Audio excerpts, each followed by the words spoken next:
আমার স্বামী আজকে প্রবাস থেকে আসতেছে। সবাই কত আনন্দ, কত খুশি। শুধু একমাত্র আমিই খুশি হতে পারিনি, কারণ দীর্ঘ 3 বছর আমার স্বামীর সাথে আমার কোনো কথা নেই, কোনো যোগাযোগ নেই, কোনো সম্পর্কও নেই। সে আমার চেহারাটাও এই 3 বছরের মধ্যে একবারও দেখতে চায়নি। আমার একমাত্র ননদিনী এবং আমার শাশুড়ি আমাদের এই সম্পর্কটা নষ্ট করেছে।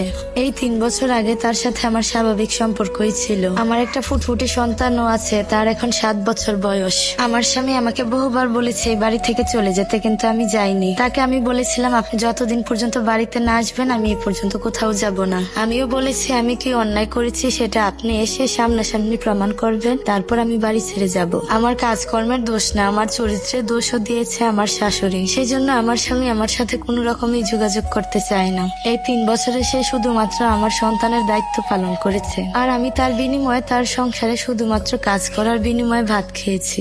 এর বাহিরে তার সাথে আমার কোনো রকম যোগাযোগ বা কোনো সম্পর্কই নেই। আমার পরিবার আমার স্বামীর সাথে অনেকবার যোগাযোগ করার চেষ্টা করেছে, কিন্তু না, সে কোনো যোগাযোগই করেনি। সে নিজ থেকেই চায়নি আমার সাথে বা আমার পরিবারের সাথে কোনো যোগাযোগ করতে। আমার শাশুড়ি এবং ননদ মিলে আমার স্বামীর কাছে আমাকে চরিত্রহীন নামে উপাধি দিয়েছে। বাড়ির অনেক মানুষ বলেছে, আপনার ছেলের এবং বউর মাঝে যে একটা সম্পর্ক বিচ্ছেদ আছে সেটা ঠিক করে ফেলুন। এত ভালো একটা মেয়েকে এইভাবে অপমান করবেন না। অনেক গণ্যমান্য লোকও বলেছে, বিশেষ করে ঈদে যারা বাড়িতে আসে, এটা নিয়ে আমার শাশুড়ির সাথে বৈঠকও করেছে। কিন্তু তাদের একটাই কথা, তারা আমাকে রাখবেই না। কথায় আছে না, যাকে পছন্দ হয় না তার চলন বাঁকা। আমার শাশুড়িরও হয়েছে তাই। ও বিদেশ গিয়েছে 5 বছর হবে, কিন্তু 2 বছর আমার সাথে সম্পর্ক ভালোই ছিল। বাকি 3 বছর আমার সাথে কোনো যোগাযোগই নেই। কিন্তু এই 3 বছরে আমার শাশুড়ি আমার হাজবেন্ডকে অনেক ভুল বুঝিয়েছে, কারণ তিনি তাই মনে করে আমার চরিত্র খারাপ। একাধিক পুরুষের সাথে হয়তো আমার কোনো সম্পর্ক আছে। আমি ফোনে নাকি দিন রাত কার সাথে কথা বলি, অথচ আমি মোবাইলের অনেক ফাংশনই বুঝি না। আমার হাজবেন্ড আমাকে হোয়াটসঅ্যাপ ব্যবহার করতে দেয় না, ইমো ব্যবহার করতে দেয় না, ফেসবুক ব্যবহার করতে দেয় না। কিন্তু কি থেকে যে কি হয়ে গেল কিছুই বুঝতে পারলাম না। আমাদের মধ্যে সম্পর্কটা অনেক ভালোই ছিল। আমি জানি আমার শাশুড়ি আমাদের দুজনের মধ্যে কালো জাদু করেছে। 5 বছর আগে যখন আমার স্বামী দেশে এসেছিল, তখন আমার স্বামীর সাথে বসে বসে পানি পড়া, তেল পড়া এগুলো খাইয়ে খাইয়ে তার মাথাটাই খারাপ করে দিয়েছে। সবকিছুই আমি টের পেয়েছি, কিন্তু আমি কোনো কিছুই বলতে পারিনি। তখন থেকে আমার স্বামী আমাকে অপছন্দ করতে শুরু করে। যাই হোক, এই 3 বছরে নিজের সাথে নিজে প্রতিজ্ঞা করেছিলাম, সে যতদিন পর্যন্ত বাড়িতে না আসবে এতদিনে আমি কোথাও যাব না। আজকে আমি আমার কথা রেখেছি, আমি কোথাও যাইনি। আজকে সে দেশে আসবে, হয়তোবা আমাকে ডিভোর্স দেওয়ার জন্যই আসছে। তারপরও আমি শান্তি। 3টা বছর আমি কোথাও যাইনি। আজকে যখন আমার স্বামী দেশে আসতেছে, আমি আমার শাশুড়িকে বললাম, মা আমি আপনাদের সাথে এয়ারপোর্টে যেতে চাই, আমিও ওকে আনতে যেতে চাই। আমার শাশুড়ি বলল, তোকে দেখলে সে আর এয়ারপোর্ট থেকে বাসায় আসবে না। আমার ছেলে সেখান থেকে আবার বিদেশ চলে যাবে, তোর ওখানে যাওয়ার দরকার নেই, প্রয়োজনে তুই তোর বাবার বাড়ি চলে যা। আমার ছেলেটা এতদিন পরে আসবে, হয়তো তোকে দেখলে আবার ঝগড়া, ঝামেলা, অশান্তি শুরু হবে। আমার শাশুড়ি আমার সাথে এমন করে কথাগুলো বলল। আমার খুব শখ ছিল তাকে আনতে যাওয়ার। আমি ওই এয়ারপোর্ট যাব, কখনো যাইনি স্বামীকে আনতে। এইবার যাব, হয়তো আর কখনো যেতে পারবো না, এমনটাই আমার মনে মনে চিন্তা ছিল। তার বুকে মাথা রেখে আমার সমস্ত ঘটনা আমি খুলে বলবো, কিন্তু আমার শাশুড়ি আমাকে সে সুযোগটাই দিল না। আমার স্বামী সারাটা দিন পার করে রাতের বেলা বাসায় আসলো। যাওয়ার সময় আমার ছেলেটাকে পর্যন্ত নিল না। যাই হোক, আমার ননদ, ননদের জামাই, তার বাচ্চা পোলাপাইন, শাশুড়ি, 2 দেবর, শ্বশুর সবাই গিয়েছে তাকে আনতে। শুধু আমি আর আমার ছেলেই যাইনি। আমরা মা ছেলেরাই যেতে পারিনি। তাতে আমার কোনো আফসোস নেই, আমার স্বামী ঠিকই বাড়িতে এসেছে। সে আর আমার রুমে আসেনি, সারা রাত তার মায়ের সাথেই ছিল। সকালে উঠে তারপর আমার ছেলের খবর নিয়েছে। আমার ছেলেটাকেও একটাবার দেখতে আসেনি। সে এত রাত করে এসেছে বিদায় আমার ছেলেটা তখন ঘুমিয়ে পড়েছে, তাই তার বাবাকে দেখতে পারেনি। সকালে উঠে আমার ছেলের সাথে একটু কথা বলেছে, কিছু চকলেট দিয়েছে আর 1-2টা খেলনা দিয়েছে। আমি গিয়ে ওনাকে সালাম দিয়েছি, ওনার ভালো মন্দ জিজ্ঞাসা করেছি। আমার কথার উত্তরে তিনি কোনো কথাই বলেনি।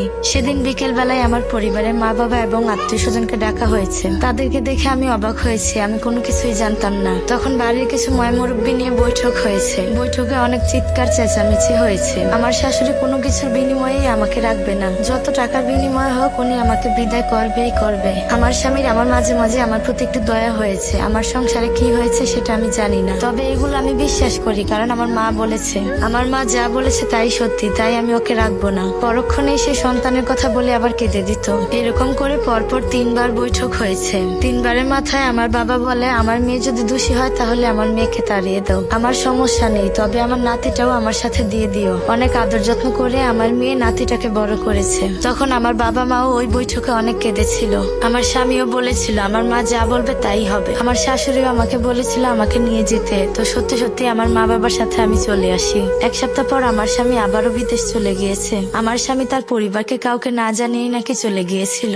সে বিদেশ গিয়েছে আজ 2 বছর। আমার ছেলের জন্য সামান্য কিছু খরচ আমার বাবার বাড়িতে সে পাঠায়, কিন্তু আমার সাথে কোনো যোগাযোগ এখনো হয়নি। মাঝে মাঝে সে আমার ছেলের সাথে একটু কথা বলে। সে বলেছে আমার ছেলের সাথে আবার 6 মাস পরে নাকি দেশে আসবে, মানে 2 বছর 6 মাস পরে সে আবার দেশে আসার কথা। হয়তো আমার সাথে নতুন করে সম্পর্ক হবে, না হয় আবার শেষ হয়ে যাবে। আর আমি বা আশায় থাকি কিভাবে? সে যদি আমাকে রাখতো তাহলে তো আমার সাথে সে যোগাযোগ করতো, কথা বলতো। সে আমার সাথে কোনো যোগাযোগও করছে না, কথাও বলছে না। আমি জানি না আমার কি হবে। সবাই আমার জন্য দোয়া করবেন। আমার সন্তানটাও দেখতে দেখতে বড় হয়ে যাচ্ছে। আমার ছেলেটা তার বাবাকে বারবার বলেছে, বাবা, আব্বু আম্মুকে আমি একসাথে দেখতে চাই, আমি একসাথে থাকতে চাই। এরকম বলে বলে আমার ছেলেটা অনেকবার কান্না করেছে। মাঝে মাঝে আমার ছেলেকে কিছু কথা শিখিয়ে দেয়। সে কথাগুলো শুনে আমার স্বামী হাসে। বাবা, সবকিছুই হবে, তুমি যা চাইবে তাই হবে। তবে আমি যতটুকু জানি এই 2 বছরে আমার শ্বশুর বাড়ি মানে শাশুড়িদের সাথে তার কোনো যোগাযোগ নেই। তবে আল্লাহ চাইলে আমাদের সংসারটা আবার সুন্দরভাবে জোড়া লাগতে পারে। তবে এই 2 বছরে আমার স্বামী আমার বাবাকে বহুবার কল দিয়েছে, আমার বাবার কাছ থেকে আমাদের খোঁজ খবর নিয়েছে, কিন্তু আমাকে খরচের টাকা দেয় না। আমার ছেলের জন্যই মাসে 10-12 হাজার টাকা দেয়। এইটুকুই তার দায়িত্ব। আমার জন্য সবাই দোয়া করবেন। আমার গল্পটা, জীবনের কাহিনীটা যদি ভালো লাগে অবশ্যই শেয়ার করবেন। আর প্রবাসীদের উদ্দেশ্যে কিছু কথা বলবেন। প্রবাসীরা যেন বউদের এইভাবে অবিশ্বাস না করে। জানি কিছু কিছু প্রবাসীর বউরা খারাপ কাজ করে, তাই বলে সবাই তো আর খারাপ কাজ করে না। আবার কিছু কিছু শাশুড়ির